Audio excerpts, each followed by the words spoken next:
चीन आणि भारत आशियातील दोन महासत्ता, पण या दोन देशांमधील एक वाद असा आहे जो गेल्या 7 दशकांपासून कायम आहे.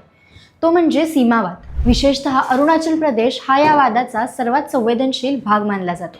अलीकडे सोशल मीडियावर एक दावा मोठ्या प्रमाणात व्हायरल झाला. चीनचे सैनिक अरुणाचल प्रदेशमध्ये तब्बल 60 किलोमीटर आत घुसले आहेत असा दावा काही व्हिडिओसह करण्यात आला. हा दावा स्थानिक नाह समुदायातील काही व्यक्तींनी केल्याचं सांगितलं गेलं. मात्र भारतीय लष्कराने अधिकृत निवेदन जारी करत हे दावे फेटाळून लावले. लष्कराने स्पष्ट केले की अरुणाचल प्रदेशमध्ये चीनकडून अशा प्रकारची कोणतीही घुसखोरी झाली नाही आणि सोशल मीडियावर व्हायरल होणाऱ्या अप्रमाणित दाव्यांवर विश्वास ठेवू नका. पण या घटनेनंतर एक वेगळाच मुद्दा पुन्हा चर्चेत आला. चीनने सातत्याने अरुणाचल प्रदेशवर दावा का करतो? भारताने अचानक 27 ठिकाणची अधिकृत भारतीय नावे नकाशावर का नोंदवली? आणि नकाशावर एखाद्या गावाचं नाव बदलणं किंवा अधिकृत नोंद करणं एवढं महत्त्वाचं का असतं? आजच्या या व्हिडिओमध्ये हा संपूर्ण विषय सोप्या भाषेत समजून घेऊ. नमस्कार, मी जान्हवी आणि आपण पाहत आहात अनफिल्टर्ड महाराष्ट्र. भारताच्या ईशान्येकडील अरुणाचल प्रदेश हा संपूर्णपणे भारताचं राज्य आहे. भारतीय राज्यघटनेनुसार, संसदेनुसार आणि प्रशासनानुसार हा भारताचा अविभाज्य भाग आहे. मात्र चीन याला मान्यता देत नाही. चीन अरुणाचल प्रदेशातील मोठ्या भागाला साऊथ तिबेट असा उल्लेख करतो आणि त्यावर स्वतःचा दावा करतो. या वादाची मुळं ब्रिटिश काळात आहेत. 1914 मध्ये ब्रिटिश भारत, तिबेट आणि चीन यांच्यात शिमला परिषद झाली होती. त्यावेळी आखण्यात आलेली मॅकमोहन रेषा भारताची सीमा म्हणून स्वीकारण्यात आली. भारत आजही हीच सीमा अधिकृतपणे मानतो. मात्र चीनने सुरुवातीपासूनच मॅकमोहन रेषा मान्यच केली नाही. या सीमावादामुळे 1962 मध्ये भारत चीन युद्धही झालं. या युद्धानंतरही अरुणाचल प्रदेशवरील चीनचा दावा कायम राहिला. गेल्या काही वर्षात चीनने या दाव्याला एक नवं स्वरूप दिलं. 2017 पासून चीनने अरुणाचल प्रदेशातील अनेक ठिकाणची चीनी नावं जाहीर करण्यास सुरुवात केली. आजपर्यंत अशा 100हून अधिक ठिकाणांची नावं चीनने आपल्या अधिकृत नकाशांमध्ये आणि सरकारी दस्तऐवजांमध्ये समाविष्ट केली आहेत. यामध्ये गावं, पर्वत, नद्या आणि इतर भौगोलिक स्थळांचा समावेश आहे. पण प्रश्न असा पडतो, फक्त नावं बदलल्याने काय फरक पडतो? याचं उत्तर आहे आंतरराष्ट्रीय राजकारण. एखाद्या प्रदेशावर दावा करताना केवळ सैन्य किंवा सीमा पुरेशी नसते. ऐतिहासिक नोंदी, प्रशासकीय कागदपत्रे, नकाशे आणि अधिकृत भौगोलिक नावं यांनाही मोठं महत्त्व असतं. चीनने सातत्याने आपल्या अधिकृत नकाशांमध्ये ही नावं दाखवून जगाला हा प्रदेश आपलाच असल्याचा संदेश देण्याचा प्रयत्न करत असल्याचं भारताचं म्हणणं आहे. भारताने मात्र प्रत्येक वेळी हा दावा ठामपणे फेटाळलाय. भारताचं स्पष्ट मत आहे की अरुणाचल प्रदेश हा भारताचा अविभाज्य भाग आहे. आता या पार्श्वभूमीवर भारताने एक महत्त्वाचं पाऊल उचललंय. सर्वे ऑफ इंडिया या भारताच्या अधिकृत नकाशा तयार करणाऱ्या संस्थेने अरुणाचल प्रदेशातील 27 महत्त्वाच्या ठिकाणांची भारतीय नावे अधिकृतपणे नोंदवली आहेत. या ठिकाणांमध्ये पर्वत शिखरे, नद्या, खिंडी, तलाव आणि इतर संवेदनशील भौगोलिक स्थळांचा समावेश असल्याचं सांगितलं जात आहे.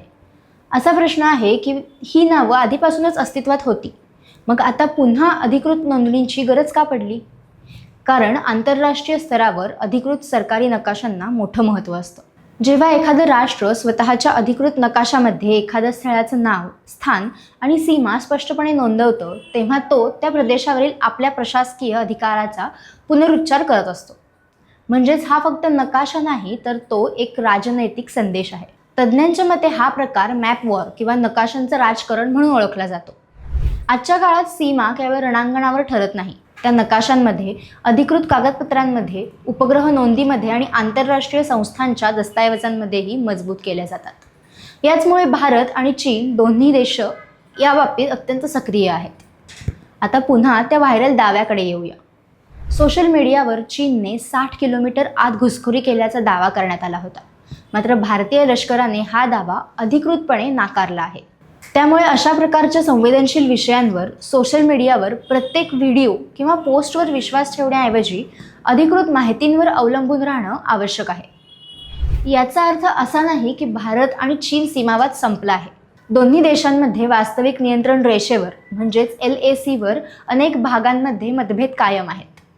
वेगवेगळ्या ठिकाणी दोन्ही देशांच्या गस्ती पथकांचे मार्ग वेगवेगळे असल्यामुळे तणावाची परिस्थिती वेळोवेळी निर्माण होत असते. मात्र प्रत्येक व्हायरल दाव्याचा अर्थ प्रत्यक्ष घुसखोरीच असतो असं नाही. त्याची अधिकृत पडताळणी होणं तितकंच गरजेचं असतं। भारतासाठी अरुणाचल प्रदेश केवळ सीमावर्ती राज्य नाही, तर तो सामाजिक, सांस्कृतिक आणि भौगोलिकदृष्ट्याही अत्यंत महत्त्वाचा भाग आहे।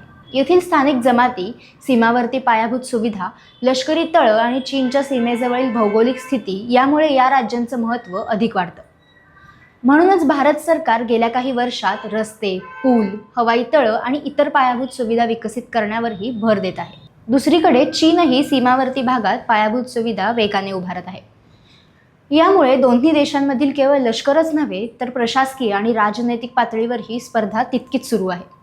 अरुणाचल प्रदेशातील 27 ठिकाणांची अधिकृत भारतीय नावं नकाशावर नोंदवण्याचा हा निर्णय त्याच व्यापक धोरणाचा एक भाग मानला जात आहे। यातून भारताने जगाला आणि चीनला एक स्पष्ट संदेश दिला आहे की या प्रदेशावरील भारताचा घटनात्मक, प्रशासकीय आणि भौगोलिक दावा कायम आहे आणि तो अधिकृत नकाशांमधूनही अधोरेखित केला जाईल।